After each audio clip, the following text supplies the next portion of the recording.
Ito ang nangyayari sa US ngayon dahil may mga mega data centers nang nakatayo. Dating malinaw, ngayon, FU, Woktard! Hindi ito malabong mangyari sa Clark, Pampanga, Zambales, Tarlac. Matapos umabot sa milyon-milyong views at daan-daang libong engagements ang ating mga posts tungkol sa Pax Silica, isang bagay ang napansin natin. Hindi nawawala ang mga kritiko. Walang problema ang pagiging kritikal.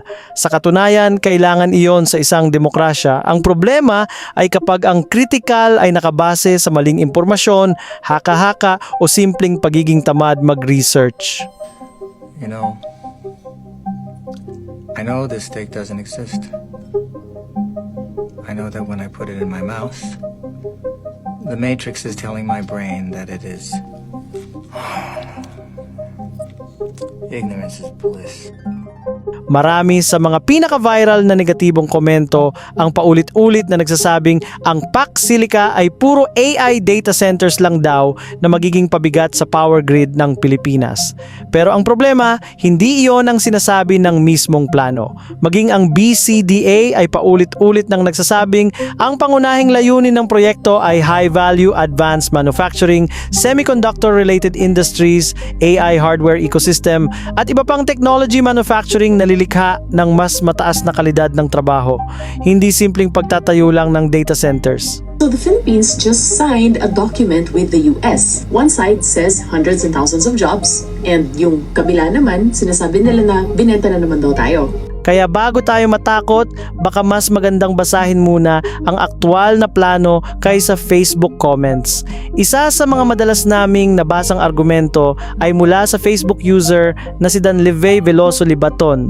Una niyang sinabi, "Look at our current infrastructure and tell me if manufacturing companies will be willing to invest in our country." Nang ipinaliwanag na hindi lang data centers ang Pax Silica at mali ang kanyang unang premise, nag-shift naman ang argumento. Get out of here. Get out of here, man. Shit, I'm saying. Sunod niyang sinabi, wala namang problema kung chip factory talaga ang itatayo nila. Pero ang problema yung AI data centers. Do you think ganun lang kadali magtayo ng chip manufacturing? Companies still need to assess the capacity of the Philippines. At pagkatapos ay sinabi pa niya, we don't control or own a single silicon wafer production facility. We don't even have a crude oil processing plant that creates polymers. Sa unang tingin mukhang technical at convincing ang argumento. Pero kapag sinuri mo, dun mo makikita ang malaking butas sa logic.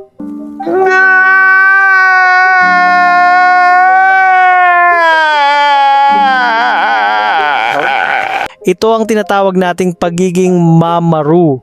Hindi dahil nagtatanong siya, kundi dahil gumagawa siya ng konklusyon na para bang hindi naisip ng mga taong ilang taon nang nagpaplano ng proyekto. Parang ipinapalagay niyang mas alam niya ang feasibility ng multi-billion dollar investment kaysa sa BCDA, mga international consultants at mga foreign companies na mismong nagsasagawa ng due diligence bago mag-invest. Ito ang malaking misconception ng maraming anti-Pax Silica commenters. Pax Silica, ano nga ba yan at bakit kailangan mo siyang malaman? Noong 2017, madaming magsasaka ang naapektuhan dahil may mga farmlands na binuldozer para Akala nila ang gobyerno o mga lokal na kumpanya ang magtatayo mula zero ng semiconductor ecosystem gamit lamang ang kasalukuyang kakayahan ng Pilipinas.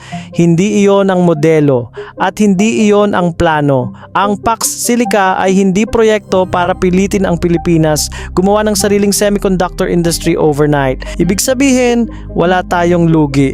We have nothing to lose but much to gain. Ang layunin nito ay akitin ang mga dayuhang kumpanya na mayroon ng teknolohiya, kapital, expertise at global supply chains upang sila ang magtayo ng kanilang manufacturing at technology operations dito sa Pilipinas. Ganito rin ang nangyari sa BPO industry.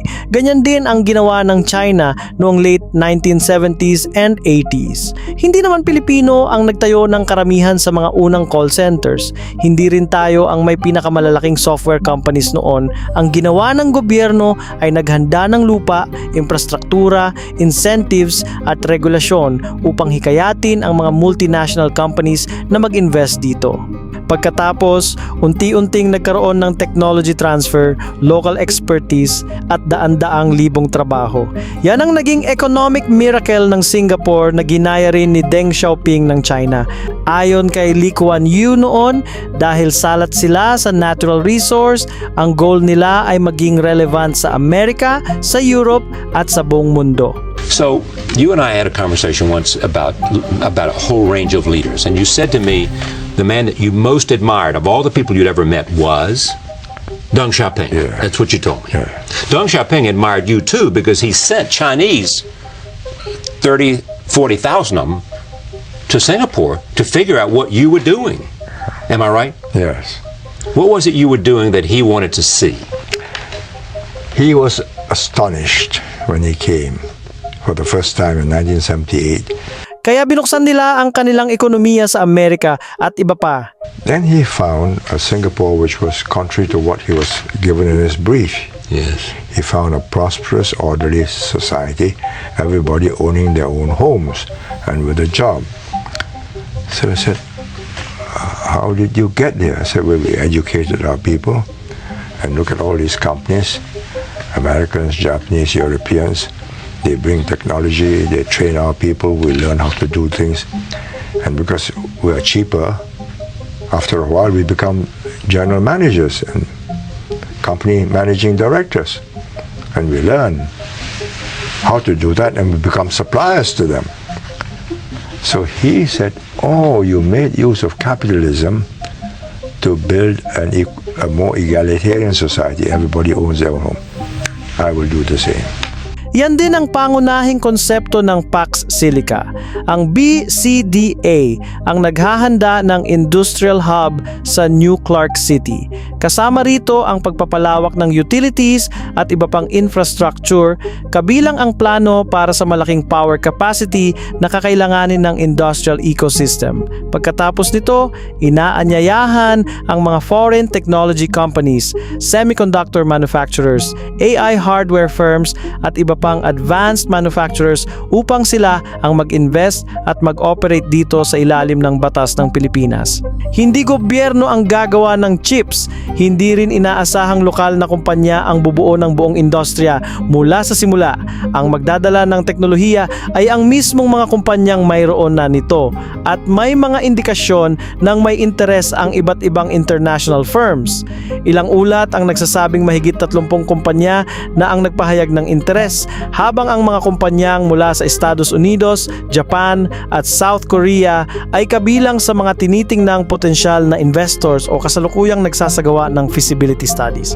Well, unang-una po, kagaya na sabi ko, hindi maaring mag-invite tayo ng data centers, but it's not all about data center. Ang gusto, unang-una po, hindi rin strong on job generation ang data center. Ang gusto natin dito is high-quality job generation. Kaya manufacturing businesses and companies ang target natin. Ang Foxconn ay isa rin sa mga pangalang naiulat na posibleng maging anchor investor bagamat wala pang pinal na investment announcement. Hindi ito groundwater extraction, kundi ito yung technology na gusto namin i-propose. At kung may surplus kami, pwede pa namin i-share ito sa mga community around.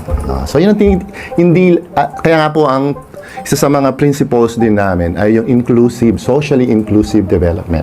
Kasama rin sa mas malawak na plano ang pagpasok ng foreign capital, long-term industrial development at technology transfer upang unti-unting mapalawak ang kakayahan ng Pilipinas sa advanced manufacturing. Kaya ang tanong ay hindi kung kaya bang gumawa ngayon ng Pilipinas ng silicon wafers o pinakamodernong semiconductors ng mag-isa. Maling tanong iyon.